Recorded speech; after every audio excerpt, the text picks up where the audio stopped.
Welcome to the Did Nothing Wrong podcast, where we cut through the noise and help you make sense of the chaotic information space around us. I'm Griff Somke.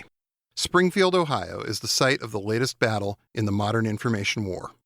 The tactics that we've seen so many times across the world have now come home to what many people think of as America's heartland.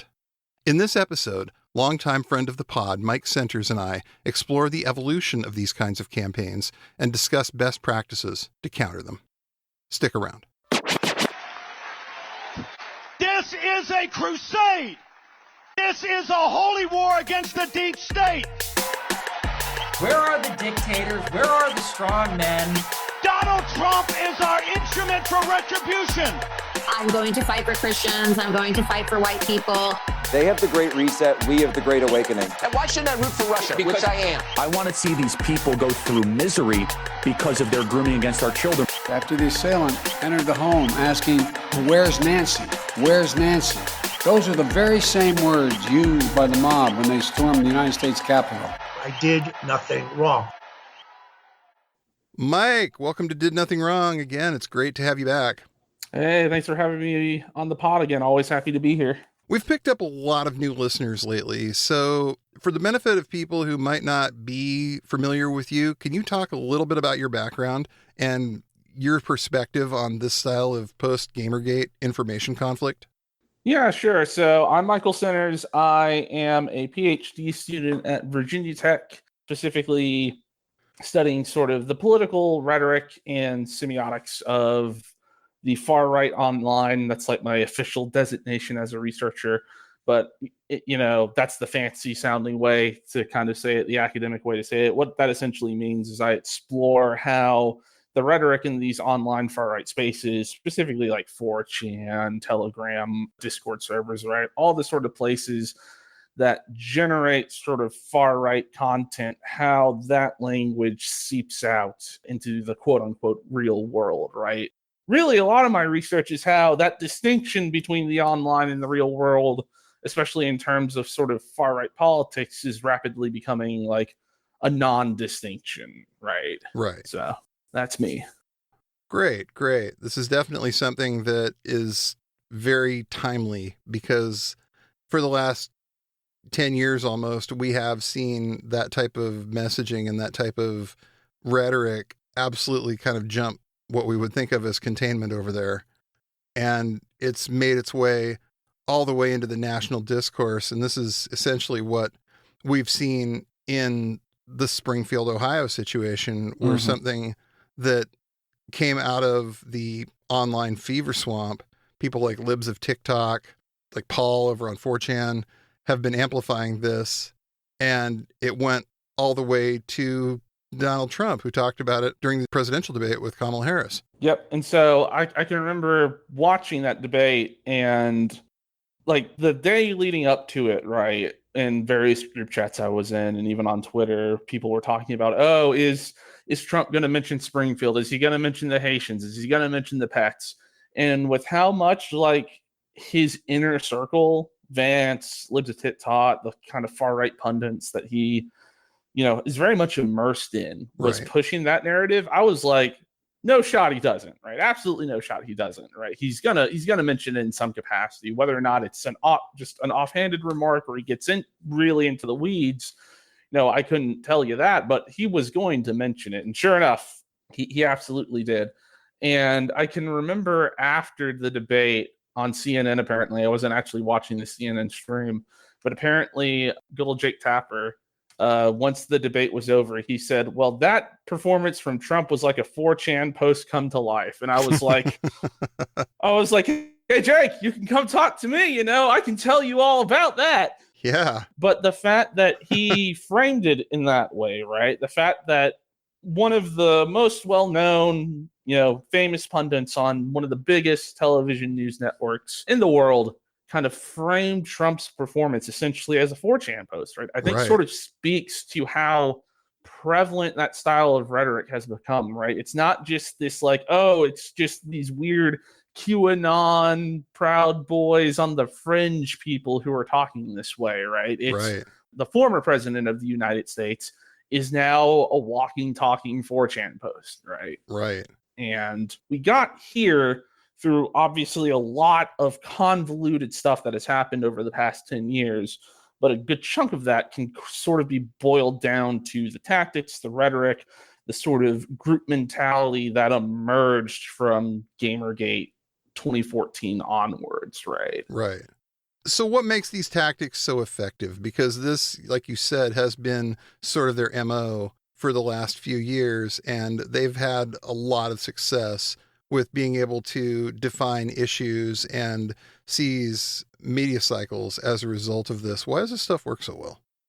So I think part of the reason it works so well, right, is it creates a sense of community, right? And for as much as people may overlook that, like creating a strong bond of community is like really important in rallying anyone to any sort of thing to do, right? Be it community service, being rallying people to go out and vote, be it pushing a conspiracy theory, right? Creating a sense of community, creating a shared language, creating sort of shared in jokes and memes, and, you know, creating this sort of structured societal network works really well because it amplifies any message that a member of this community pumps out, right? Right. Someone says, oh, here's an idea I've had about how we can undermine the libs, right? And yeah, maybe they get shouted down as, oh, that's a dumb idea. Or maybe people grasp onto that. They start organically kind of chatting on 4chan, on Discord, on Telegram about how can we pump this, right? How can we get this out there? How can we get exposure for this? And so it's able to tap into a collective creativity, which back before Gamergate would have been tapped into to do stupid things like, oh, let's rig this poll about where to send Justin Bieber on his next concert, right? Right. North Korea ends up winning that poll. Right, I remember that.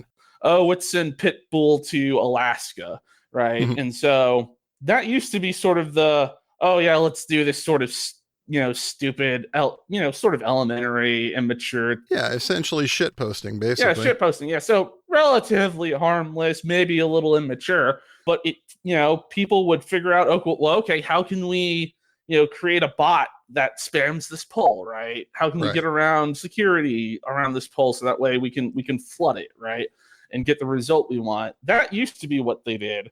Now it's how can we essentially incite a pogrom against, Haitian immigrants, right? So it's very much shifted, but it's tapping into the sort of same thing, right? A sort of collective creative impulse that the more people you have, the more the idea can sort of spread and be spread, right? Because obviously the more people sort of involved, right, the easier it is to push a message. Everybody's baking at that point. Yeah, everyone's baking. Everyone is, the ovens are cranked up. And through that process, the message emerges, right? And then they take that message, whatever it is, on whatever issue, be it, oh, game devs are, too woke versus, oh, Haitian immigrants are eating pets, right? Whatever the narrative needs to be, whatever the message is, once it's sort of solidified, you didn't have this massive network of people that are able to go out and spread it, especially on places like Twitter nowadays, where like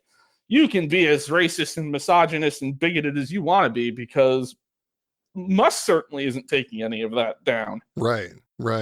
And this kind of leads into my next question, because it definitely seems like every time something like this happens, somebody's taking notes, and they're all very, very quick to learn from each other and put the lessons of what worked and what didn't into practice in the next one. How much of that cross-pollination do you see between the various harassment campaigns when you're researching this?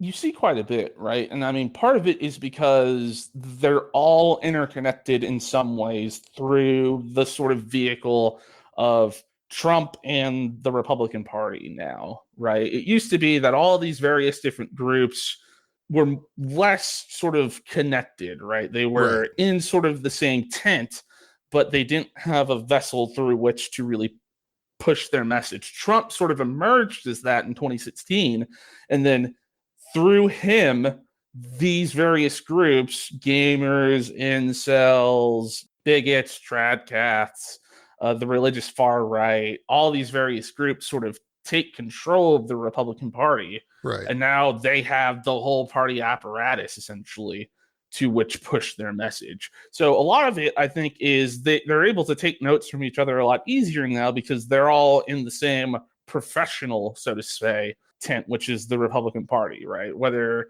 Groypers are staff members for senators and congressmen these days, right?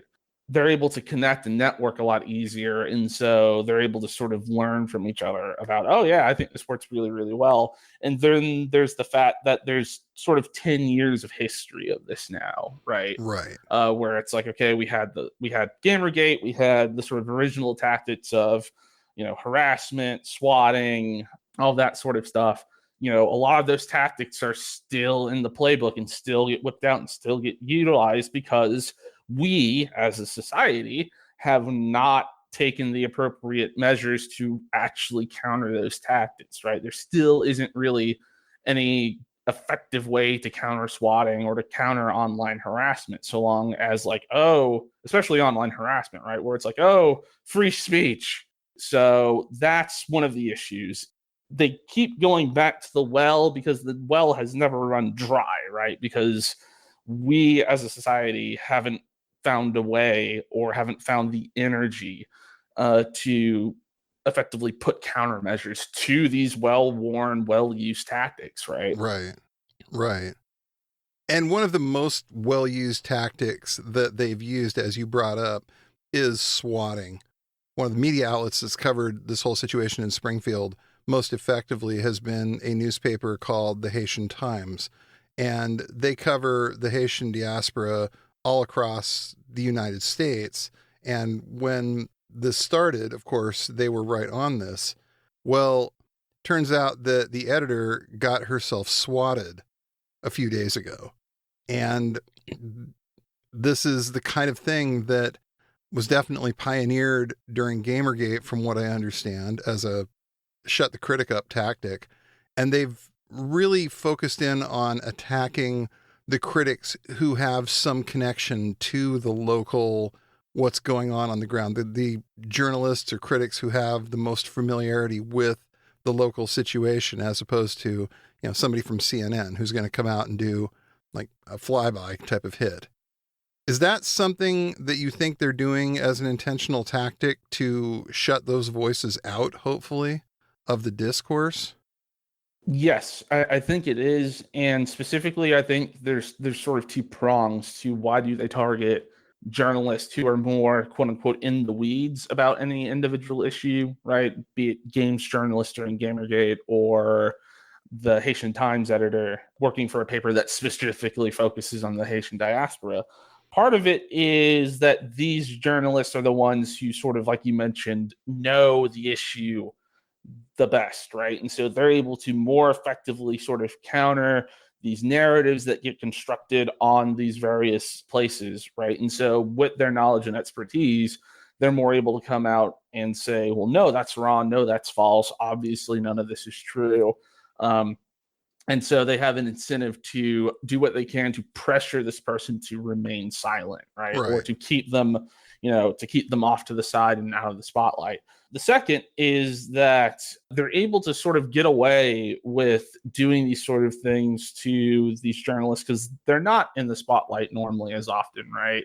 Games journalists really only matter to gamers. The Haitian Times probably wasn't super well known prior to everything going on in Springfield, except for people of the Haitian diaspora, I'd imagine. Sure.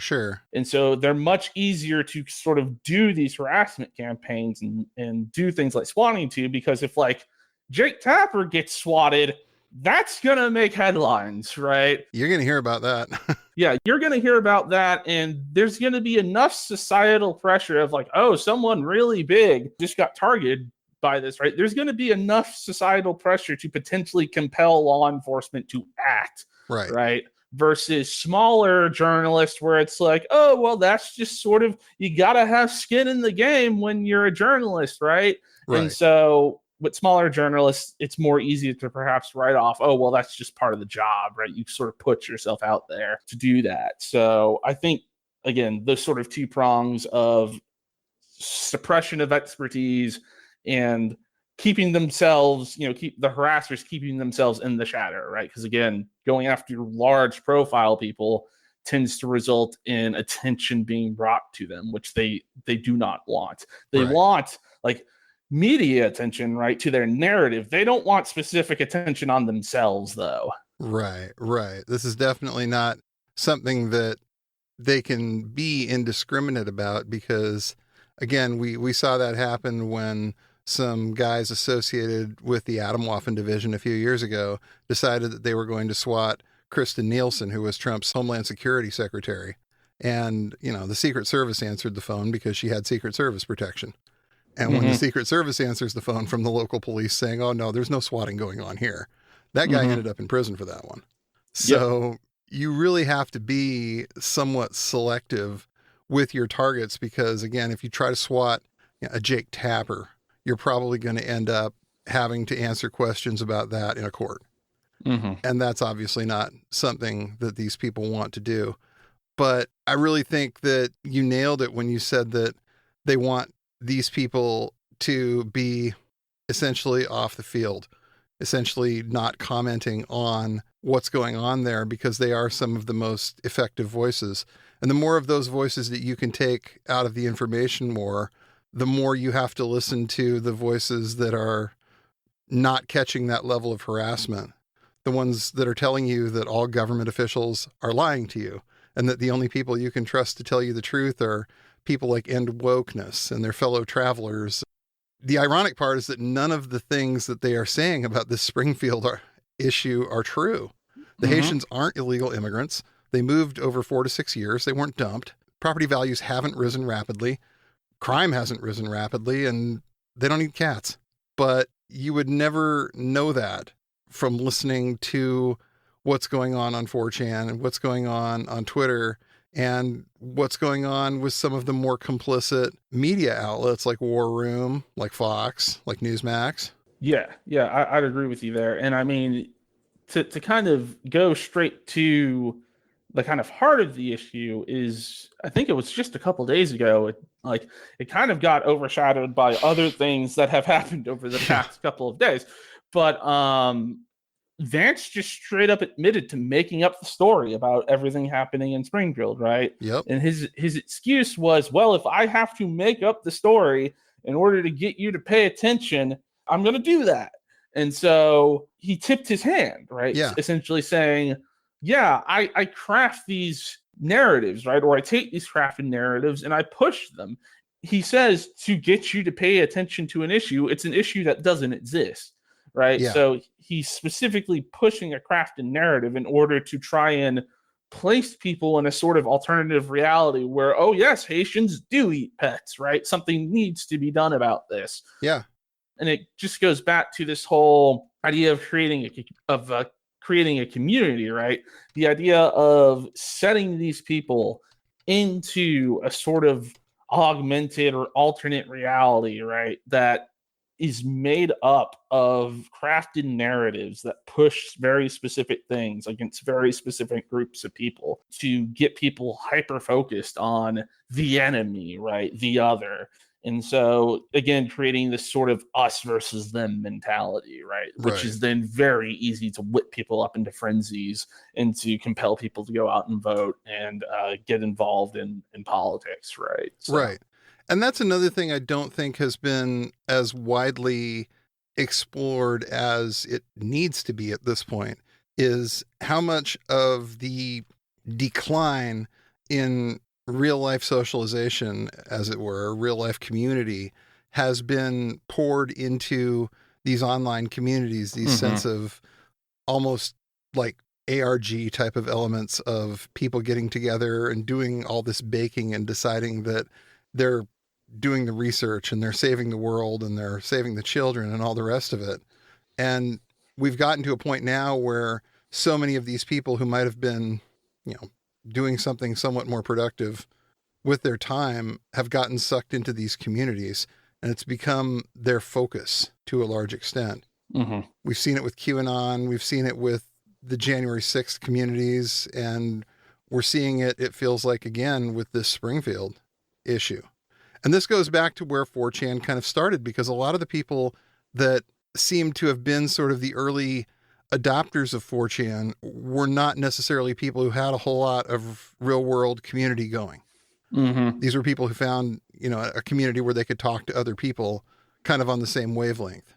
And, correct me if I'm wrong here. I remember running across this in 2006 at a job I was at, and I had somebody bring up that somebody was looking at a racist website. I was a manager at the time, and I didn't understand why this person thought Pools Closed was racist in the slightest, because I didn't have that frame of reference at the time.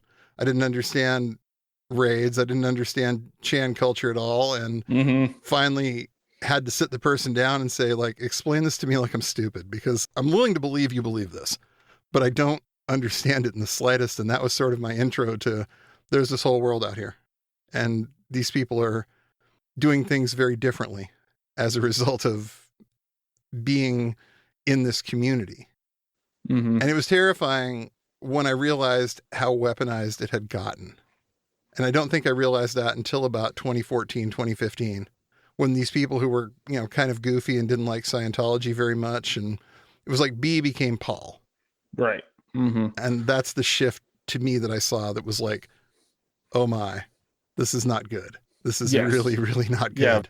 Yeah, it's really, really not good. And there's a whole history of, you can get into the weeds, right, about how the sort of mentality, the rhetoric, the people who frequented 4chan changed over time, right? How that's linked with other sites like Something Awful, and how specifically things like 2008, the kind of rise of Anonymous sort of leaving 4chan to do things on IRC, how that sort of shift had 4chan move from being a sort of place of ideological contestation, right, where you had Nazis on the board, right, but you also had people sort of in the middle and on the left who, would debate. They'd sort of agree to disagree. They said, oh, well, you go in that corner, I'll go in this corner.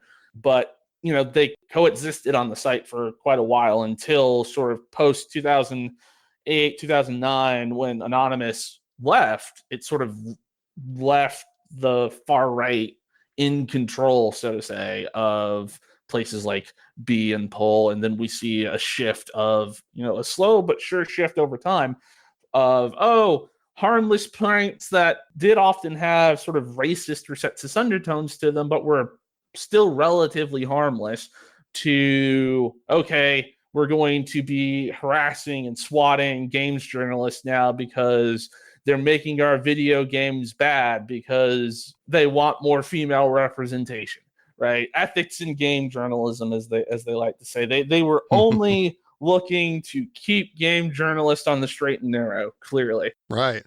Absolutely. But yeah, I mean, I would definitely agree with you in saying that what has essentially happened, sort of society writ large, is that the collapse of outside communities, of like real world communities, right? Churches, knitting circles, clubs, bowling leagues, to kind of quote Putnam from way back when. But like the sort of collapse of social networks in the real world has sort of led to people finding their social networks online. And for some people, that just means they get really into a specific fandom, right? Or they get really into Taylor Swift. Sure. That's all well and good. Some people end up falling down this rabbit hole of conspiracy of far-right politics. And even to go the other way, like some people fall down and they end up starting to proclaim they're anarchist or communist, right? And they're like, oh, we got to overthrow capitalism, right? To kind of say it's not all one way or the other, but it's definitely skewed, especially for young men, towards the far right. Yep. And so I think you were right in saying that part of research that's perhaps not being done enough is the study of the collapse of these, social networks in the real world, especially during the pandemic, right? Because, we had the foundation in the sort of like beginning of a lot of what we see now prior to the pandemic. Gamergate happens in 2014. Trump's elected in 2016, and the online far right is always sort of behind him, but we don't really see an explosion in a lot of people's uncles and aunts getting involved in QAnon-esque, or QAnon adjacent conspiracies until around the pandemic, right? Because, we all got to stay cooped up inside, and social networks collapse in the few months where social distancing needs to occur and people find new social networks online. Mm-hmm. And again, this goes back to the creating of the community, right? The creating of a shared language, of a shared vernacular, of shared symbols, and all of that. And so, like you said, they find purpose, and they find sort of a welcoming community where it feels good to go after a long day of work, right? Yeah. Or it feels good to go and unload to someone about, I just talked to my family about how Haitians are eating pets and they looked at me really weird at the dinner table, right? And people commiserate over that, right? I've seen stories of people who it mirrors queer people's coming out of the closet moment, right? Except instead of coming out as, bisexual or trans or homosexual, people come out of the closet for being a QAnon believer, right? Right, as being red pilled. Or of being red pilled. And, they have these similar sort of ways of I got disowned by my wife. My parents looked at me with disdain. No one wants to talk to me anymore. And it's this sort of reveling in a social rejection with others, right?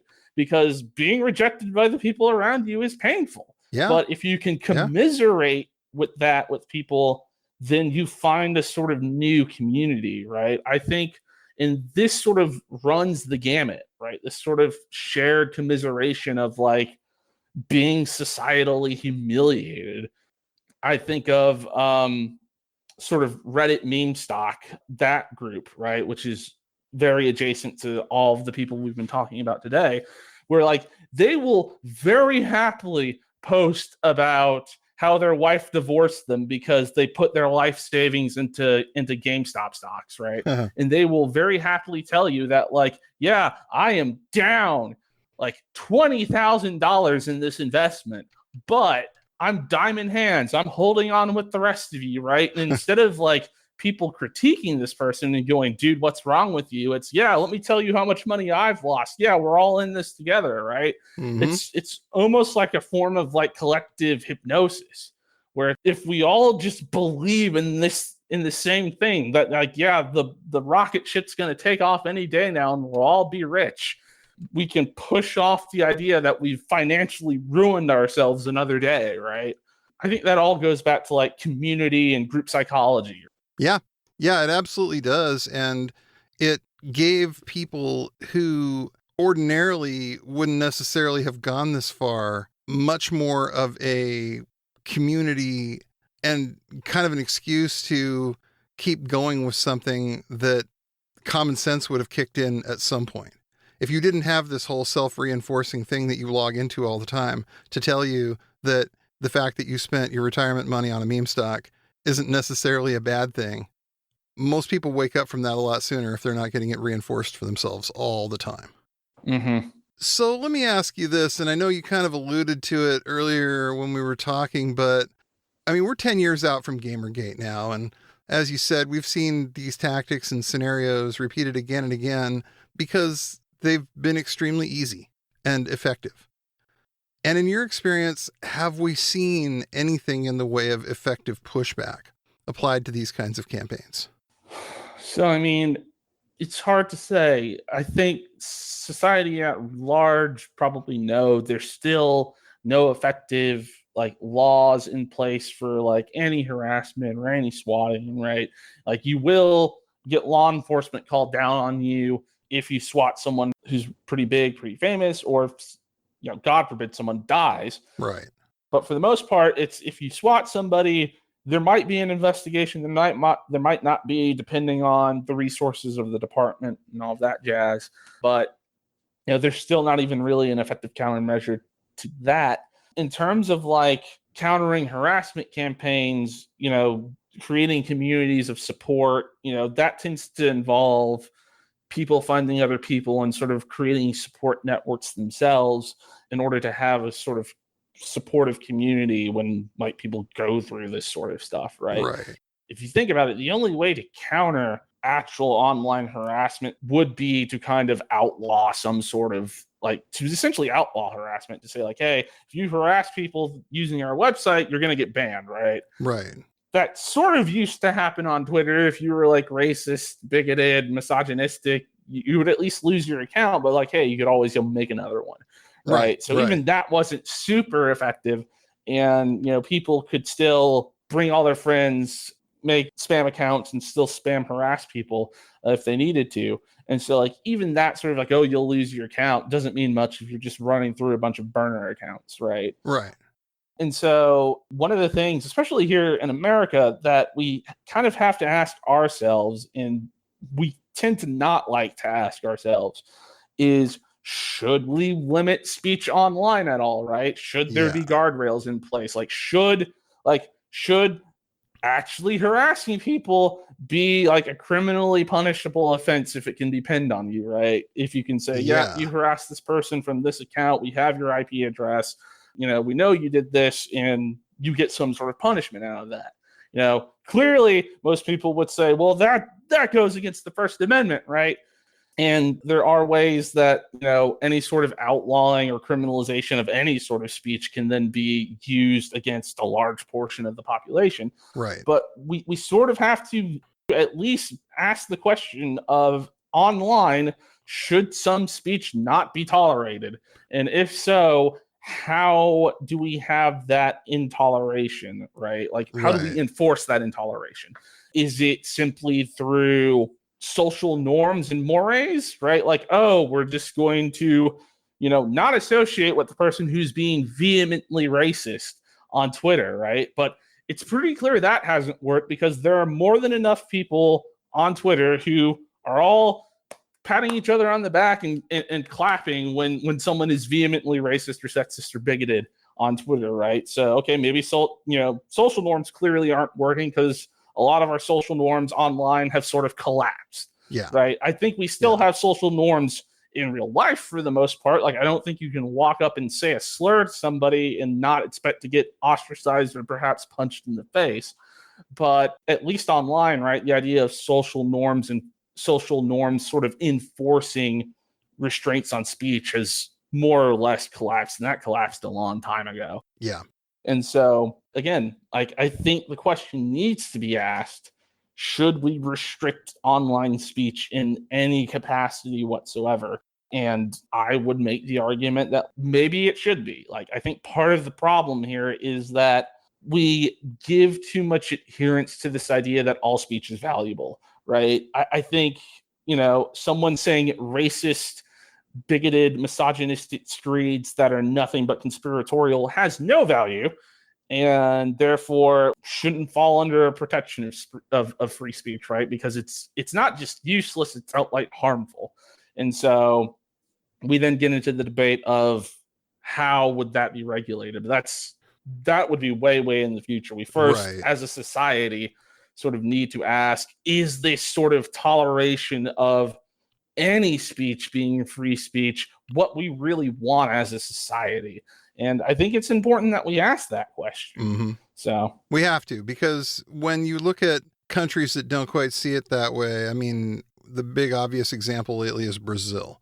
They pulled the plug on Twitter, and that was seismic. The idea of this country of hundreds of millions of people deciding that because Twitter won't clean up its misinformation problem, they are just not going to be allowed to operate in the country is huge. But it does seem like, I don't know if we want to do that here without having a really huge conversation about who is empowered to make that call.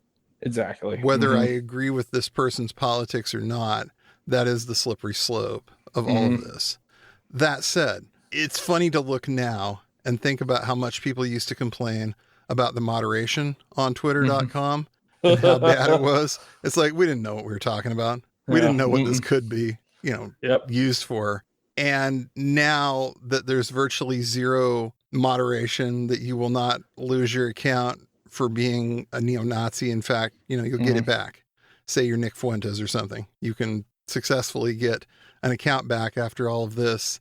You find yourself thinking there's no obligation for social networks to give these people all the free speech they could possibly want. While I am sympathetic to the argument that this is the new public square, at the end of the day, these are private companies. They don't have to tolerate this if they don't want to. And the fact that they continue to tolerate this kind of thing is really an indictment on them. It really becomes you're choosing to make ad revenue and clicks over potentially people's lives, because it's a matter of time until this kind of thing gets someone killed. I really believe that. Yeah. And I mean, like you were saying, online sort of is the new public square, right? But it's sort of hosted through private companies. And the incentive to make as much money as possible is part of the issue of why they allow all this to happen. Because, hey, conspiracy and controversy breeds clicks, right? Breeds views, breeds people coming in to check this sort of thing out and sort of stay around. Twitter is a funny example of that, where I know a lot of people who sort of left Twitter a couple months after Musk took over, when it became clear that what moderation there was is broken down and things are just getting worse and worse. We're seeing more neo-Nazis just openly sort of go on rants, and they sort of all left. Advertisers left. And now it's essentially just another version of 4chan, right? A less anonymous version of 4chan. And I mean, I think the example of both Twitter as it is now, with essentially no moderation, and 4chan sort of shows what happens when you take this idea of free speech absolutism and allow it to sort of have free reign, right?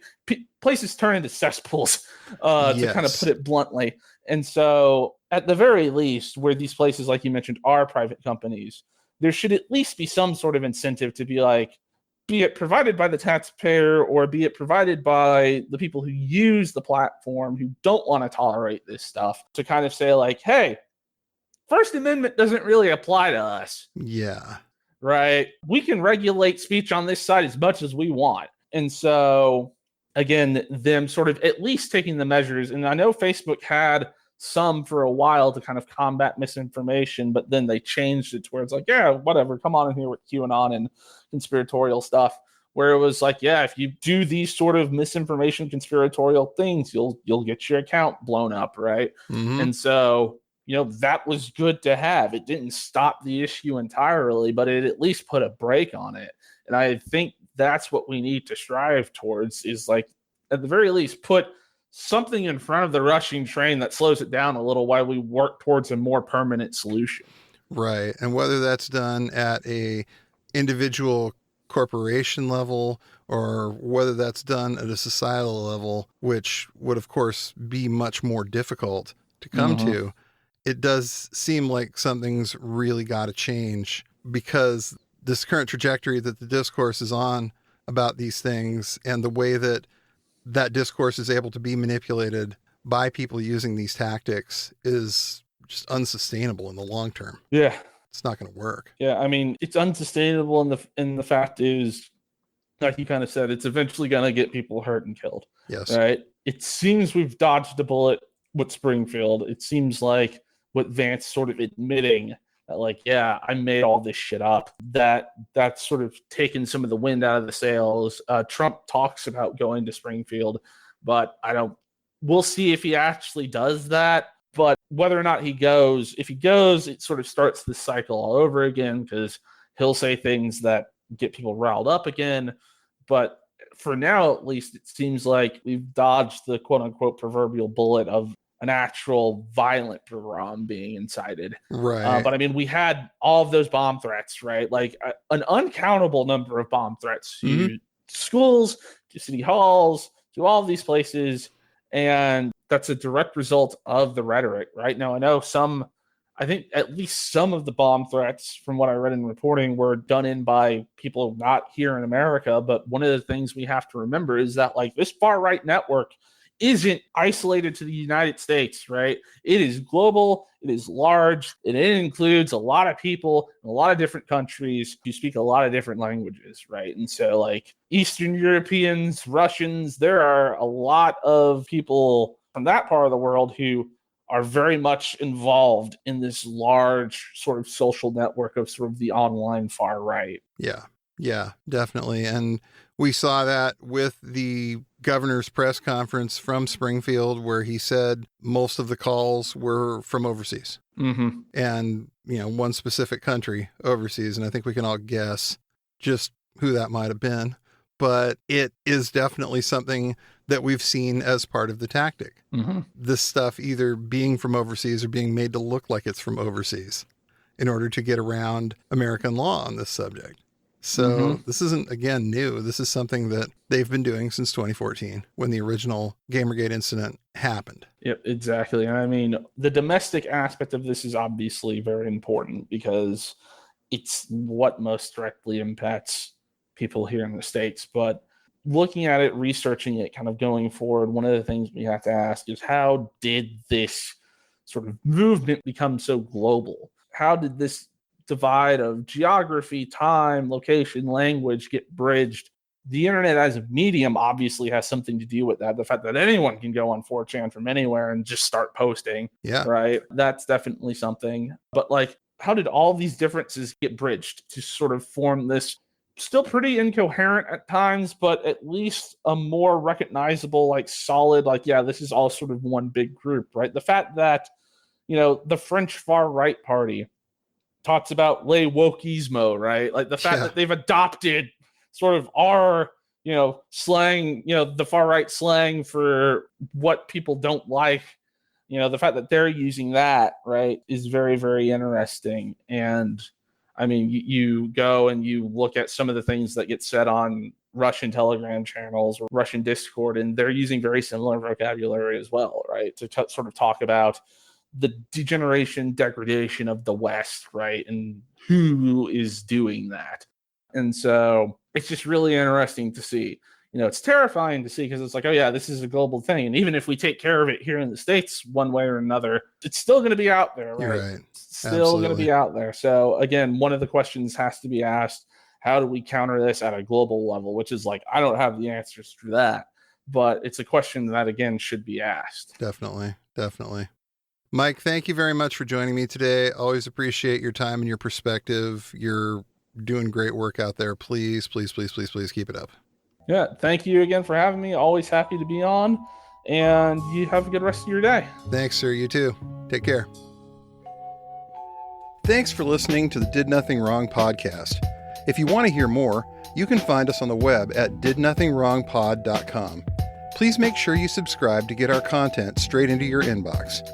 You can also follow us on Twitter at GrizaBJJ, GRZABJJ, as well as DNWPod. We're extremely grateful for paid subscriptions and donations that allow us to keep doing this important work. Thanks, and remember, everyone mentioned did nothing wrong.